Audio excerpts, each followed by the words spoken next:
어, 역사에 제가 별로 자신감이 없어서 사실적인 면에서는 뭐 좀 오류가 있을 수도 있겠습니다. 그러나 사실 역사라고 하는 것은 정확한 사실을 아는 것보다도 더 중요한 것이 그걸 통해서 우리가 얻을 수 있는 오늘날의 교훈이 무엇인가, 이런 것들이 훨씬 더 중요한 것이죠.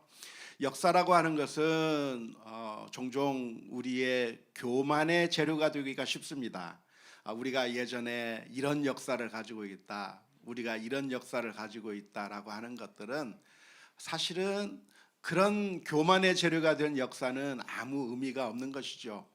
중국이 예전에 뭐 화약을 발명하고, 중국이 세계 최초로 종이를 발명하고, 그래서 우리가 이렇게 뛰어난 민족이었다. 우리 대한민국이 우리 조선의 역사가 뭐 5천 년이 넘고 뭐 한글을 창제하고 뭐 이런 뛰어난 업적들을 많이 가지고 있다. 이것은 역사라기보다는 그것은 그냥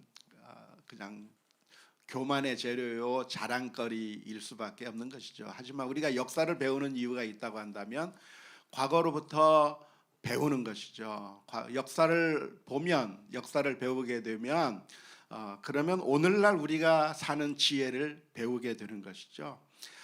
그래서 라이언 킹이라고 하는 영화를 보면 그 애기 사자 심바가 이제 저 밀림을 떠나서 살고 있을 때 과거에 사로잡혀 가지고 늘 절망 가운데 지내는 겁니다. 절망 가운데 지내고 있으면서 사실은 이 심바가 왕의 밀림의 왕으로서의 역할을 해야 될 심바인데 아빠를 죽였다고 하는 죄책감, 그 과거의 일 때문에 괴로워하면서 살고 있을 때 그 심바로 하여금 자신 있게 다시 밀림으로 돌아가게 만든 그 원숭이가 있습니다. 그 원숭이가 딱 나무를 가지고 그 심바를 교훈을 하는 거죠. 막대기로. 나는 과거는 바꿀 수가 없다. 내가 아빠를 옛날에 죽였다고 하는 그 과거를 바꿀 수가 없다고 하면서 괴로워하고 있는 그 심바를 향해서 과거는 바꿀 수 없지만 그러나 그 과거로부터 배울 수 있다.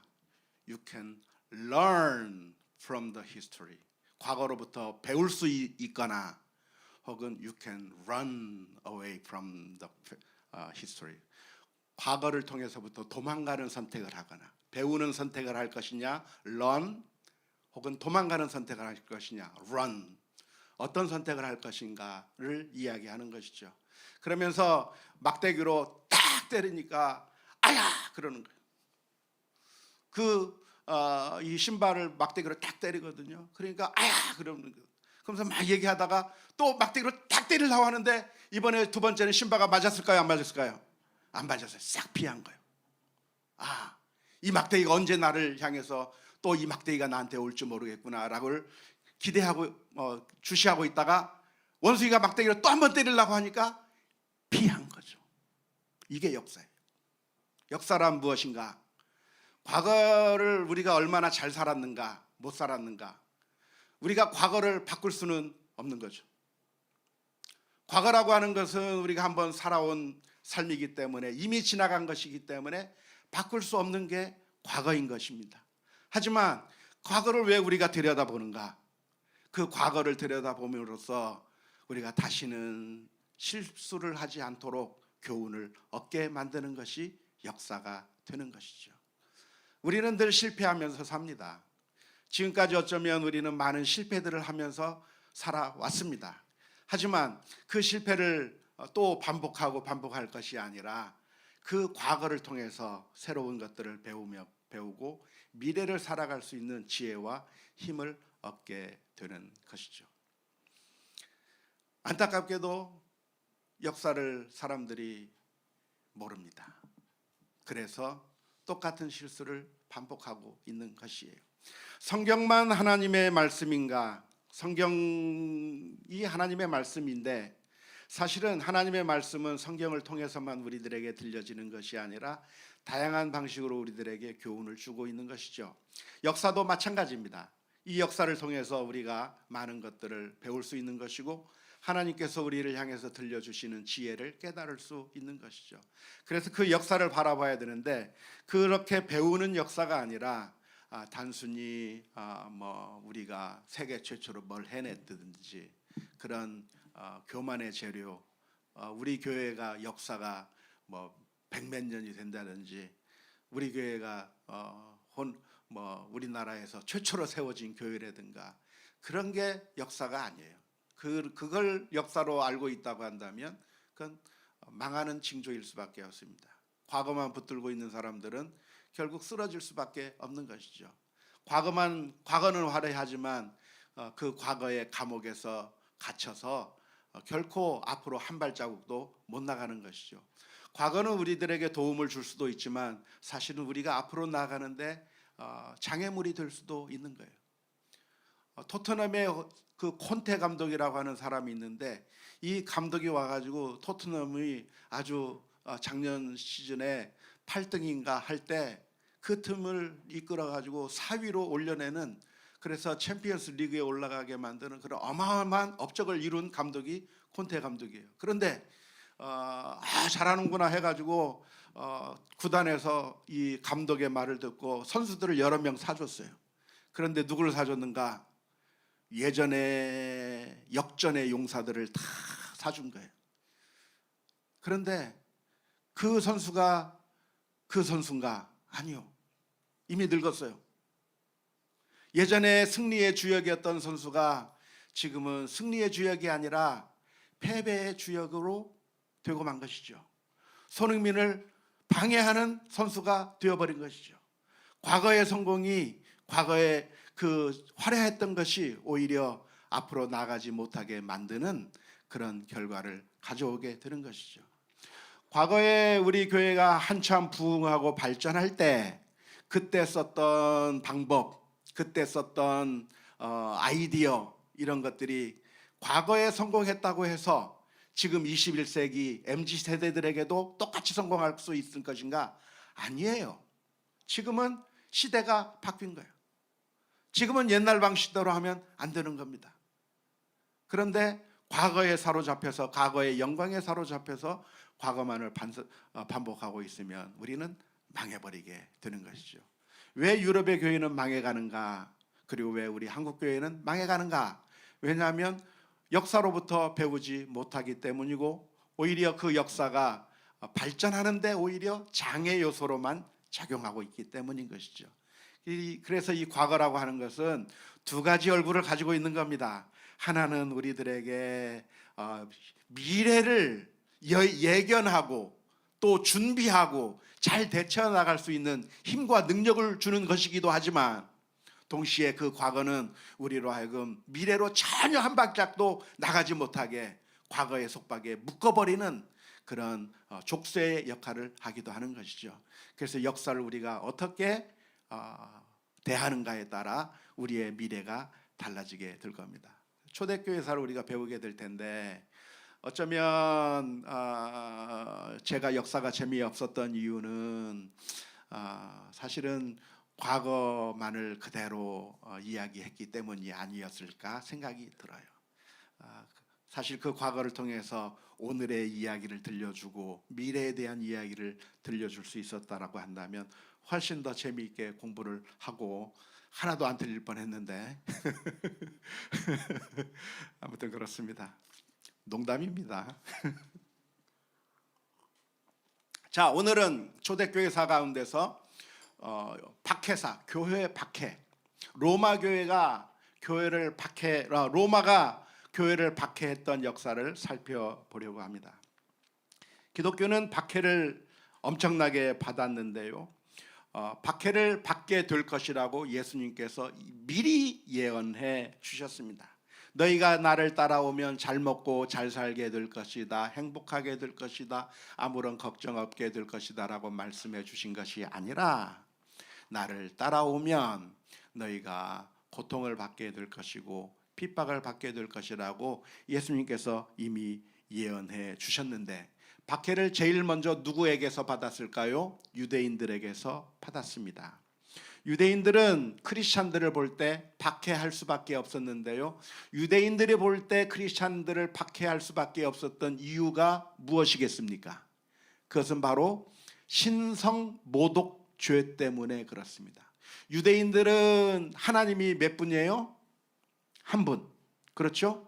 그 여호와 하나님만이 오로지 유일한 하나님이라고 믿고 있는 민족이 유대 민족인 겁니다. 하지만 기독교는 어떤 종교예요? 하나님이 한 분이에요? 몇 분이에요? 세 분이에요. 성부 하나님도 계실 뿐만 아니라 성자 예수님, 성령 하나님이 계셔서 세 분의 하나님이 계시다라고 믿음으로 고백하고 있는 겁니다. 따라서 크리스찬은 유대인들의 입장에서 봤을 때는 완전히 신성 모독의 죄를 범하고 있는 것이고, 유대인들의 입장에서 봤을 때 신성 모독죄를 지었다고 한다면 어떻게 해요? 돌로 쳐 죽일 수밖에 없는 그런 종교적인 그런 열정들을 가지고 있던 사람들이 유대인들인 것이죠. 우리가 도착한 때가 언제였냐면은 성지순례 하면서 도착한 때가 언제냐면 금요일 날 도착했어요. 금요일 날이 무슨 날이죠?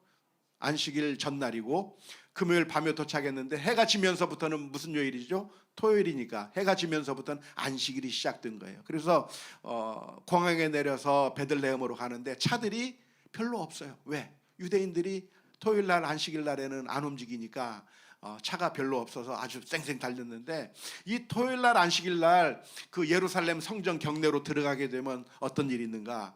유대인들이 돌을 들어서 차에다 막 던지는 거예요. 왜 돌아다니냐 그러면서.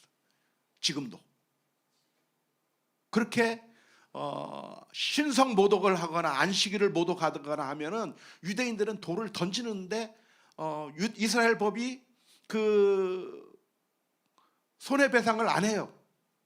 네가 잘못했다.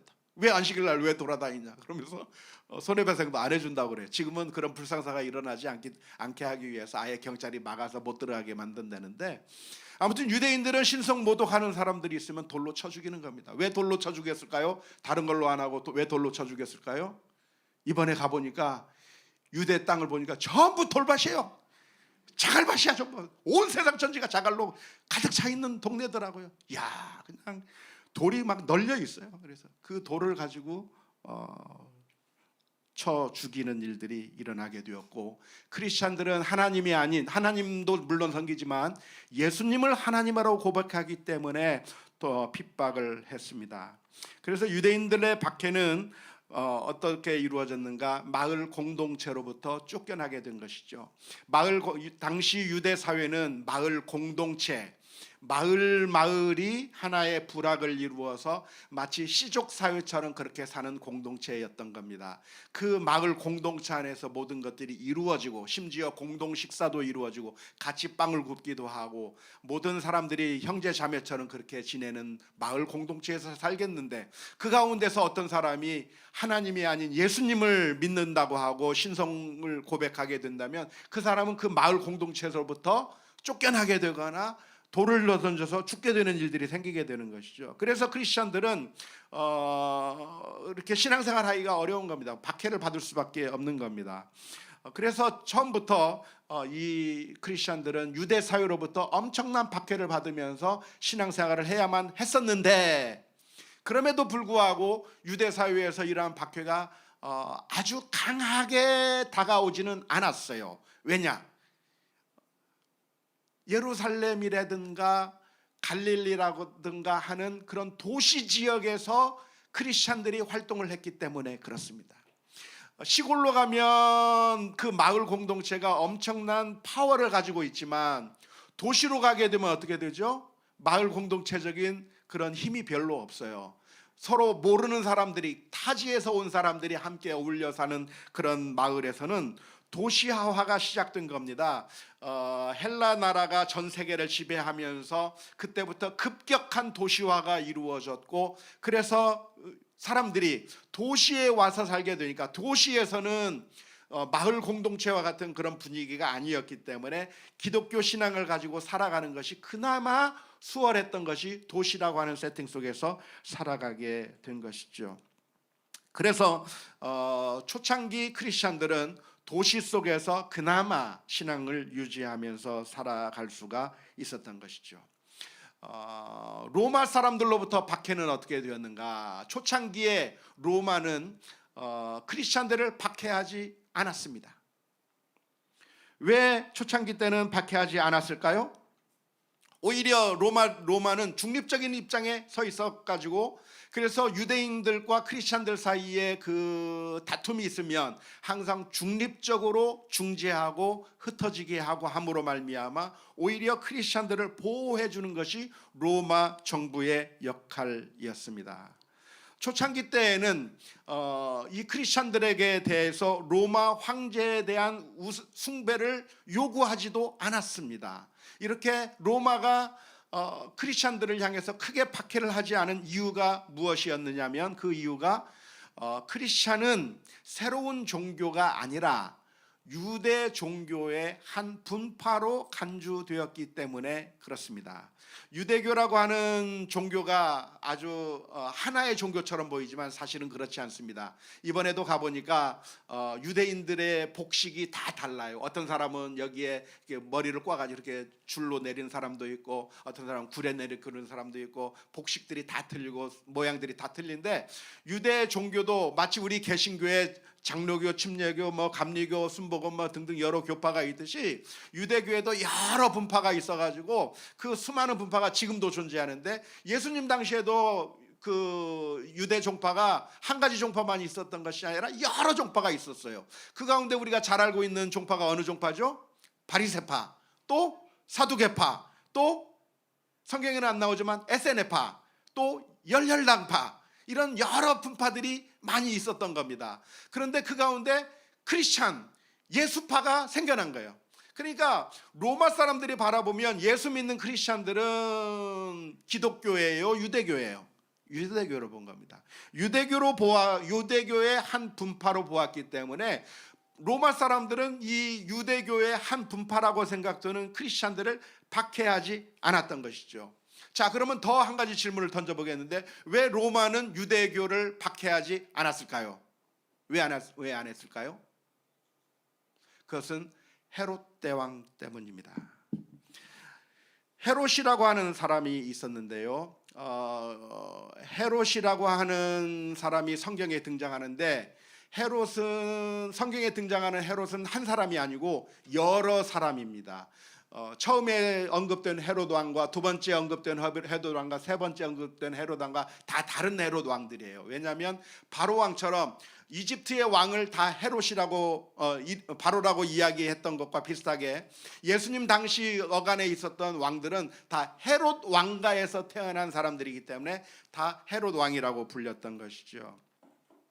그런데 그 헤롯 안티파터라고 하는 사람이 있었어요. 이 사람은 주전 63년에서부터 43년, 주전 43년까지 유대 지역을 다스린 왕이었는데, 이 헤롯 안티파터라고 하는 사람이 로마 황제를 도와준 겁니다. 로마가 전 세계를 점령하고 있는데, 그 점령할 때 알렉산드리아가 어디냐면 지금의 이집트 카이로 근처를 알렉산드리아라고 할 수가 있겠어요. 그 로마 황제가 이집트 알렉산드리아를 정복하러 갈 때에 유대 사람이었던 이 헤롯 안티파터라고 하는 사람이 도와주어서 점령하도록 도와주었으니까 로마 황제로서는 이 헤롯 안티파터가 은인이겠죠. 그러니까 이 헤롯 안티파터의 공로를 인정해서 그에 대한 보상으로 예루살렘의 성벽을 건축할 수 있도록 허락해 주었을 뿐만 아니라 유대교는 자유권을 준다, 자치권을 준다 하면서 유대 종교는 합법 종교가 된 겁니다. 로마의 입장에서 유대교는 합법 종교로 허락을 받았어요. 렐리기오 리시타라고 라틴어로 이야기하고 있는데, 그래서 합법 종교의 그 신분을 가지게 된 유대교는 어떤 특권을 누렸는가? 로마 황제를 숭배하지 않아도 되는 면책 특권을 가지게 되었고, 로마가 징집하는 로마 군대에 착출되어 나갈 필요가 없도록 또 면제를 받았고, 여러 가지 안식일법을 지켜도 괜찮도록 그렇게 인정을 받았고, 아무튼 헤롯 안티파터 때문에 유대교라고 하는 종교가 자치권, 자율권을 허락을 받은 겁니다. 그래서 이 유대 종교에 의해서 유대 종교의 하나로 간주되었던 기독교는 유대교이기 때문에 아무리 어떤 활동을 하더라도 로마 정부가 다 인정을 해주고 박해를 해주지 않은 것이죠. 자, 도표를 한번 봤으면 좋겠는데, 헤롯 왕가의 그 모습입니다. 헤롯 안티파터가 이렇게 로마 황제를 도와준 것이고요. 그 사람이 죽고 나서 헤롯 대왕이 다스리게 됐는데, 헤롯 대왕은 37년서부터 주전 37년부터 주전 4년까지 통치한 사람이 헤롯 대왕입니다.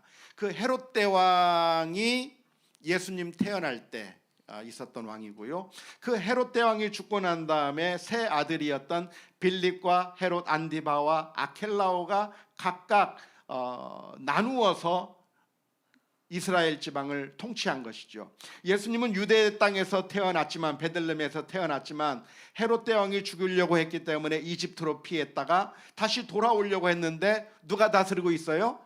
아켈라오가 다스리고 있기 때문에 아이고 무서워하면서 갈릴리로 이주했다고 하는 이야기가 성경에 기록되어 있죠. 그래서 아켈라오는 아주 포악한 왕이었기 때문에 유대인들이 막 로마 정부에다가 항의를 했어요. 이 아켈라오 왕을 우리가 못 섬기겠습니다. 힘듭니다. 그러니까 바꿔주세요. 그래가지고 아켈라오는 AD 6년에 폐위되고 그 뒤로는 로마 총독들이 직접 다스리는 지역이 되고 말았습니다. 그래서 예수님 죽을 때는 빌라도 총독이 다스리게 된 거고, 그 이후에는 헤롯 아그리파 1세가 또 다스리게 된 것이고요. 예수님께서 활동하실 때 갈릴리 지방과 베레아 지방의 황제는 헤롯 안디바였습니다. 따라서 예수님을 재판할 때 빌라도 총독은 유대 총독이었고 헤롯은 갈릴리 왕이었기 때문에 서로 예수님에 대한 판결을 미루다가 결국은 빌라도가 판결을 내리게 된 것이죠. 아무튼 이렇게 다스리게 된 것이 헤롯의 가계인데, 그래서 성경에는 헤롯 안디바도 헤롯 대왕도 헤롯 안티파터도 헤롯이기 때문에 자꾸 헷갈릴 때가 있는데, 아무튼 이런 헤롯의 지대한 역할 때문에 유대 종교가 자치권을 얻었고, 그 덕분에 기독교도 박해를 받지 않고 그나마 잘 확대되어 나갈 수 있었던 것입니다. 하지만 머지않아 기독교에 대한 박해가 로마 정부로부터 시작이 됐어요. 이제 이거 치워줘야 됩니다. 결국은 어디서 문제가 생겼는가? 기독교가 유대 종교가 아니구나 라고 하는 것을 로마 사람들도 점점 깨닫게 된 것이죠. 그리고 기독교인들이 황제 숭배를 안 하니까 그것도 문제가 된 것이고요. 그래서 황제 숭배를 하지 않는 것은 반역이라고 간주되어서 점점 로마가 기독교를 핍박하기 시작하게 된 것입니다. 그러면서 교회에 대한 여러 가지 안 좋은 소문들이 나오기 시작했습니다. 교인들에 대한 안 좋은 소문들이 어떤 소문들이 있었을까요? 이런 소문입니다. 크리스찬들은 자기들끼리 은밀하게 모여서 사람의 살을 먹고 사람의 피를 마시고 그리고 자기들끼리 음란한 행동을 한다고 하는 그런 가짜 뉴스가 퍼지게 됐습니다. 왜 이런 가짜 뉴스가 퍼지게 됐을까요? 성만찬을 하니까. 이것은 내 피요, 이것은 내 살이라. 성만찬을 했더니 크리스찬들은 살을 먹고 피를 먹는다. 그런 얘기들이 퍼지게 되어서 그런 편견과 오해 때문에, 또 로마 황제를 숭배하지 않는다고 하는 이유 때문에, 거부하기 때문에 결국 로마 정부로부터 핍박을 받게 되었던 것이죠.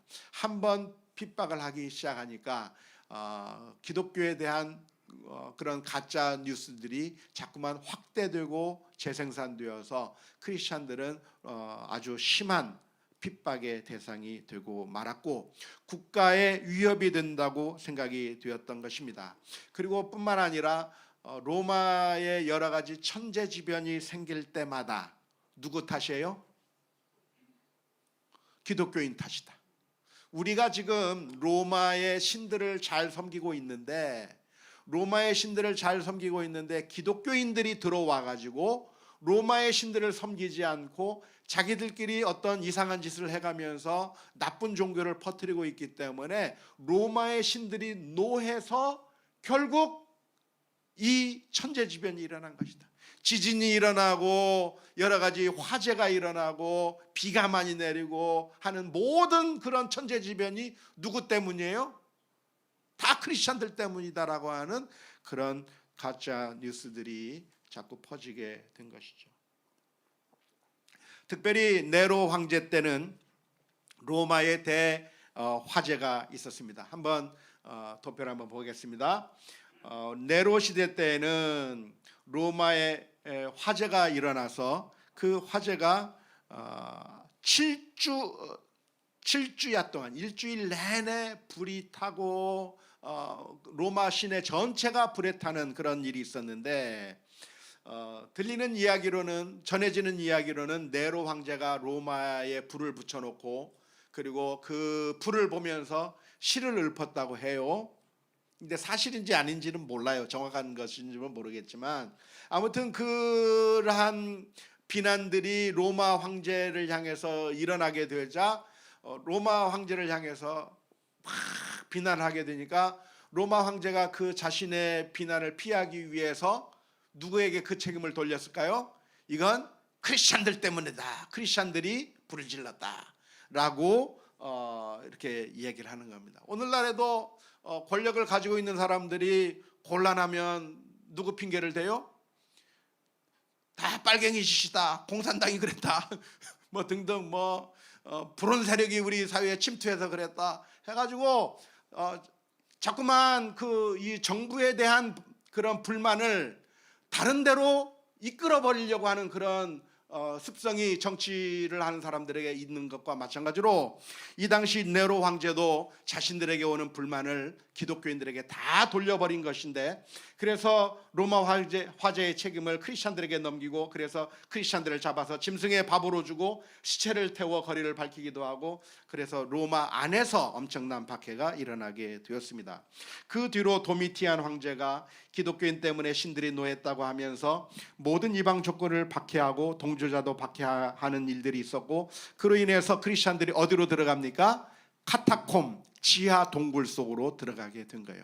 이번에 가서 보니까 그 중동 지방이나 이런 곳이 전부 뭐라고 할까요? 석회석 같은 걸로 되어 있는데 굴들이 많이 자연 동굴들도 굉장히 많더라고요. 자연 동굴도 많고 그리고 깎아 놓은 동굴들도 많고 해가지고 그 동굴 속으로 들어가서 지하에 들어가 숨어서 살아야만 했던 그런 일들이 있었던 것이죠. 트라이안 황제 때는 황제 숭배 거부자는 중주를 다스렸고 이때 안디옥 주교였던 이그나시우스가 순교를 당했고요. 하드리안 황제 때는 황제 신상 건립을 하고 숭배를 강요했고 불복했을 때는 처형했고 기독교인을 보호하기만 해도 동조자로 처형을 하게 되었고 마르쿠스 아우렐리우스 이 사람은 아주 여러분들 잘 들어보는 이름이죠.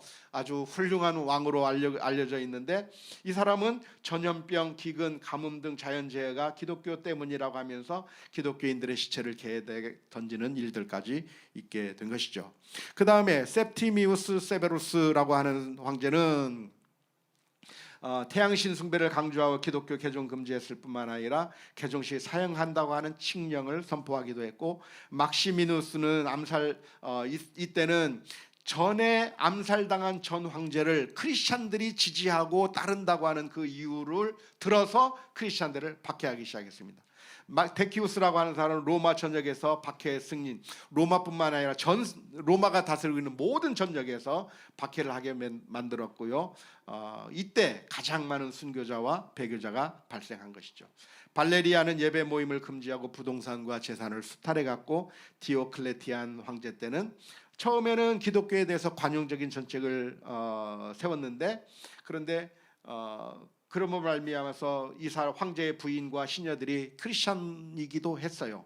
하지만 황제 침실 방화 사건 2번 후에 박해를 하기 시작하고 기독교인의 권리를 박탈하고 이때 또 가장 심한 박해가 있었고 군인들에게 신앙 버릴 것 강요하고 처형하거나 성경 불태우거나 예배를 금지하고 교회를 다니는 사람들은 공직 취업을 금지하게 되는, 그래서 한 250여 년간의 초대교회 성도들은 로마의 그 박해 때문에 엄청난 고난을 당하면서 살 수밖에 없었던 것이죠. 그러다가 303년에 그러다가 그 303년이 아니고 그러다가 콘스탄티누스 대제 때 기독교가 313년이죠. 기독교가 국교로 선포되게 됩니다. 콘스탄티누스 황제는 밤에 꿈을 꿨는데 어떤 그림을 그려진 그 기를 주면서 이것을 들고 나가면 전쟁에서 승리할 거다 해가지고 그 깃발을 만들어서 전쟁을 나갔는데 전쟁에서 승리하게 된 거예요. 그러니까 너무 기분이 좋았어요. 근데 이 깃발이 뭐냐 그랬더니 그게 그리스도의 약자다, 크리스찬이다. 그래가지고 그래 그러면서 콘스탄티노스가 갑자기 기독교로 개종하고 갑자기 기독교를 승인하면서 그때부터는 박해가 사라지고 이제 돌아오게 되는 그런 일들이 있게 된 것입니다. 아무튼 기독교의 초창기 역사는 엄청난 박해 가운데 있을 수밖에 없었는데요. 그런 박해 때 어떤 일들이 있었는가? 많은 사람들이 믿음을 저버리고 교회를 떠났습니다. 왜냐하면 먹고 사는 게 힘들었으니까요. 죽임을 당하는 그런 위협 가운데 있었으니까 많은 사람들이 신앙을 저버리게 된 것이죠. 이것이 짧은 박해면은 견디기가 쉬운 겁니다. 하지만 짧은 박해가 아니라 250년간 긴 기간 동안에 많은 박해가 있었기 때문에 그래서 믿음을 저버린 사람들이 많이 있었던 것이죠. 하지만 믿음을 저버린 사람들만 있었던 것이 아니라 내부적으로 또 결속을 하면서 외부의 공격에 대한 그 대응들을 해나간 것이죠. 그러면서 신앙을 더 강화하고 외부의 비판에 대한 변증 같은 것들이 발달이 되면서 기독교에 대한 그 비판들을 어떻게 대응할 것인가라고 하는 것들을 발달시켜가면서 논리적으로 무장하는 기회가 되었고, 뿐만 아니라 교회가 거룩성을 유지했습니다. 이 세상 사람들과 다른 거룩성을 보여주었기 때문에 사실은 박해하면서도 많은 사람들이 회의를 갖기 시작하는 거예요. 실제로 자기들이 들었을 때는 기독교인은 아주 비도덕적이고 그리고 아주 나쁜 존재들이라고 생각하면서 크리스찬들을 박해했는데, 알고 보니까 이 크리스찬들이 정말 거룩하고 정말 진실하고 의롭게 살아가고 있는 그 모습을 보면서 많은 사람들이 오히려 개종을 하게 되는 그런 결과도 가져오게 됐고요.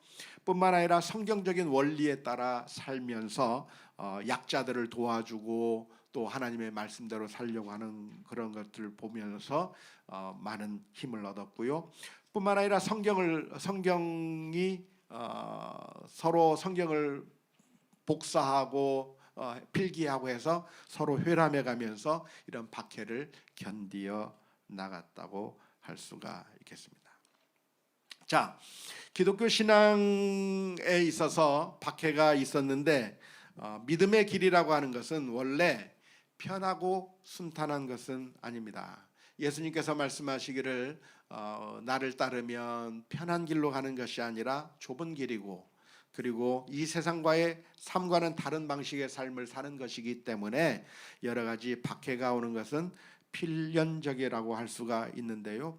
로마 시대 때는 황제 숭배 문제 때문에 큰 박해를 받았다고 한다면, 우리 조선 시대 때는 초창기에 기독교가 들어올 때는 어떤 이유 때문에 또 많은 박해를 받았죠?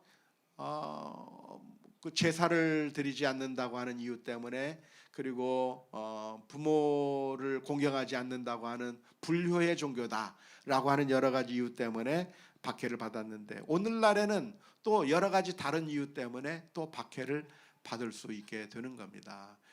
교회를 다닌다고 하는 것이 좋은 모습으로 다가오는 것이 아니라 요즘에는 늘 여러 가지 비난과 여러 가지 그 손가락질을 많이 당하게 되는 것이죠. 아직도 교회 다녀? 막 이러면서 왜 그럴까요? 텔레비전 뉴스를 들면 안 좋은 얘기들, 기독교에 대한 부정적인 얘기들, 영화를 보면 꼭 나쁜 놈이 기독교인이에요. 영화를 보면 사기꾼이 목사고, 수리남 보면 목사 행세를 하는 사기꾼, 마약상, 영화를 보면 아주 성추행범이 장로님, 뭐 등등 기독교인에 대한 부정적인 묘사가 너무나도 많이 나오게 되는 것이죠. 그래서 사실 그 옛날 초대교회 때 여러 가지 가짜 뉴스들이 많이 펼쳐지게 된 것처럼 여러 가지 가짜 뉴스들이 많이 있는 것이죠. 의도적이든 의도적이지 않든 여러 가지 가짜 뉴스들이 1세기 때 많이 1, 2세기 때 많이 있었던 겁니다. 3세기 때까지 4세기 때까지 계속해서 교회에 대한 그런 잘못된 가짜 뉴스들이 만들어져 있었는데 오늘날에도 그런 가짜 뉴스들이 엄청나게 많이 나오는 것이죠. 그런 얘기들만 들으면 교회를 안 다니는 게 맞아요. 그죠? 목사는 믿을 수 없는 사람이고 크리스찬들은 다 사기꾼들이고 크리스찬들은 다 이기적인 사람들이고 그래서 교회를 다니지 말아야 될 것만 같은 그런 생각이 드는 것이죠. 그래서 요즘 중고등학교에 가면 한 반에서 교회 다니는 아이들이 한 명 있을랑 말랑 그래요. 왜냐? 교회 다닌다 그러면 막 비웃고 막 조롱하고 그러기 때문에 우리 아이들도 교회 다니는 게 쉽지 않은 것이죠. 때로는 억울한 면도 있는 겁니다. 왜? 이단들이 한 것도 우리가 한 일이에요. 그죠? 신천지가 해도 또 다른 가짜 그런 사기꾼들이 해도 뭐 목사라고 하는 이름을 도용한 가짜 목사가 그냥 사기 행각을 벌이고 나쁜 짓을 해내는 것이 결국은 그 일이 우리가 한 일이 돼버려요. 그러니까 억울한 면이 많이 있는 것이죠. 그런데 그에 대한 대응들을 우리가 어떻게 해야 될 것인가?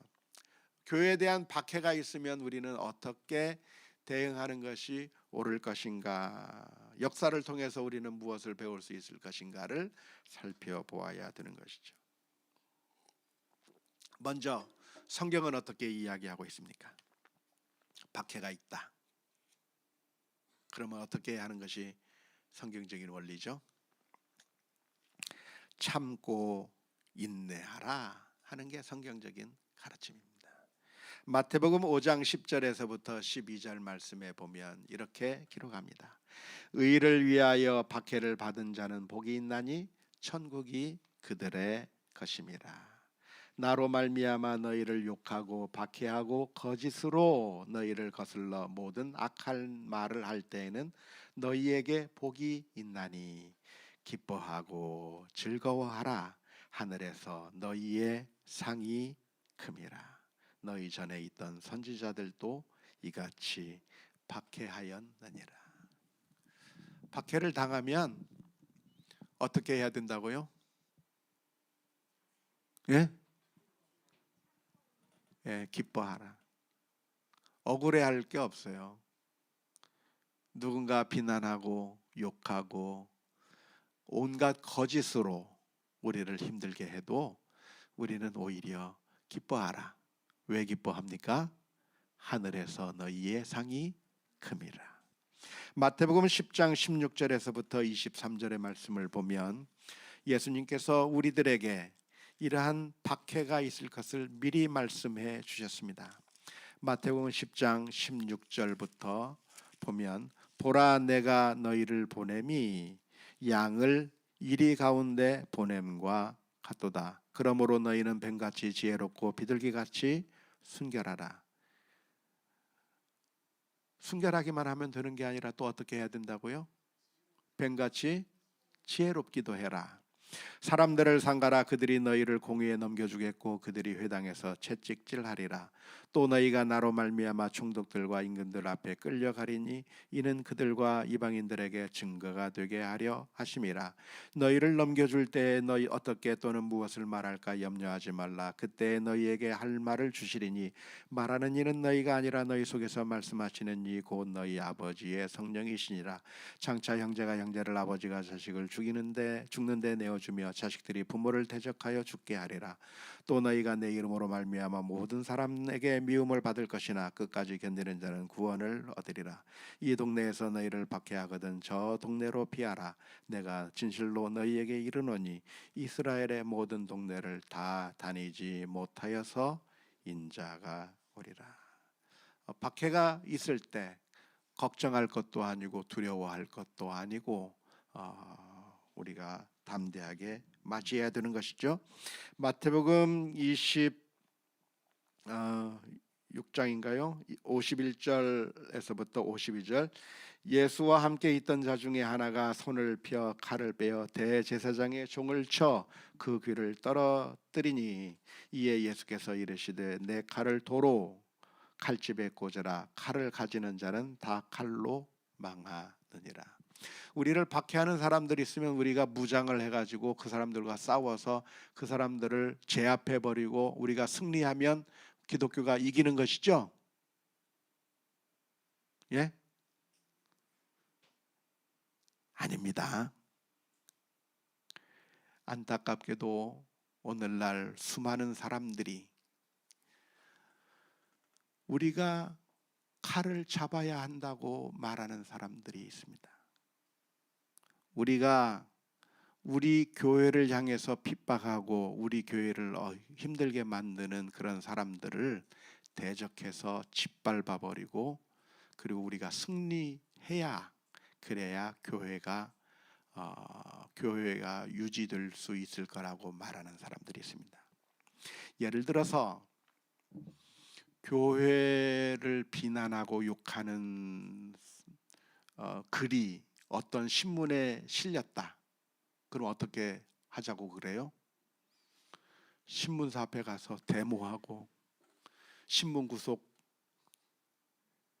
금지하고 어떤 회사 사장이 기독교에 대해서 폄훼하는 발언을 했다. 그러면 그 회사 음식 안 사 먹기로 불매운동하고 그래서 그 사람들이 꼼짝없이 항복하고 아이고 죄송합니다 하고 두 손 두 발 다 들고 우리 교회에 항복하는 모습을 보이면 그러면 교회가 승리하는 것이 될까요?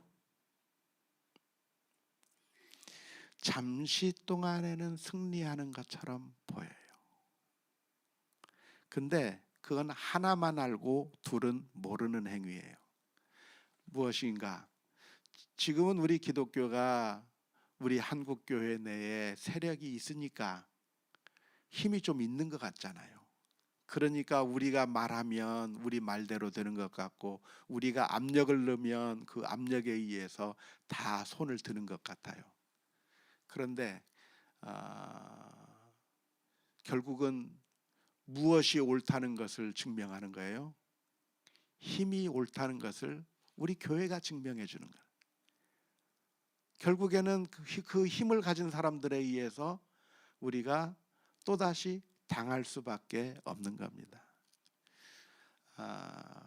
예수님의 방법은 칼을 들어서 지금 예수님을 잡으러 오는 사람들을 대적해가지고 그것을 못하게 막는 게 성경적인 방법이 아니에요.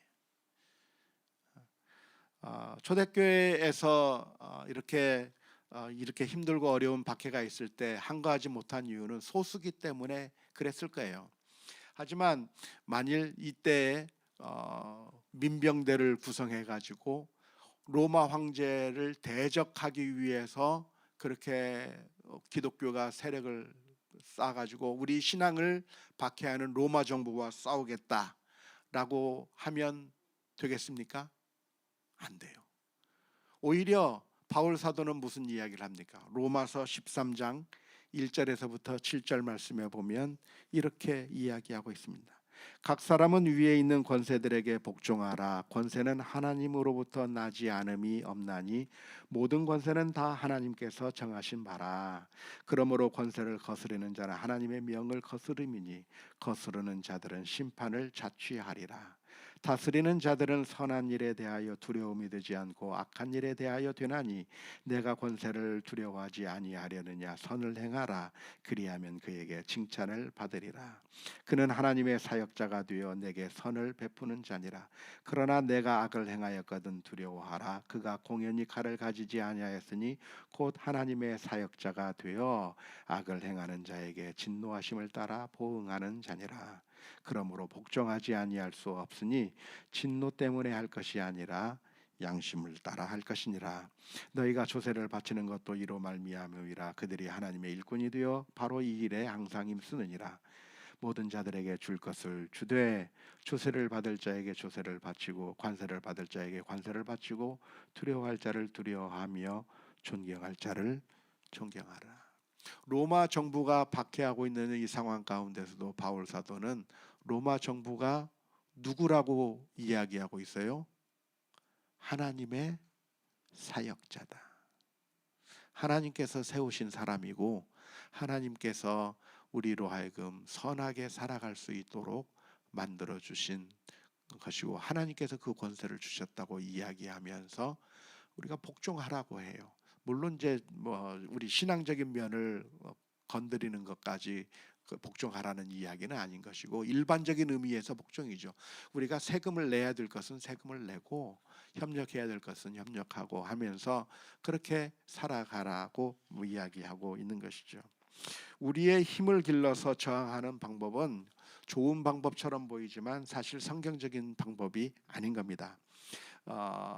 아까 그 로마 황제의 여러 박해들 가운데서 막시미누스라고 하는 그 황제는 기독교인들을 더 박해했는데 왜 박해했다고 나왔죠?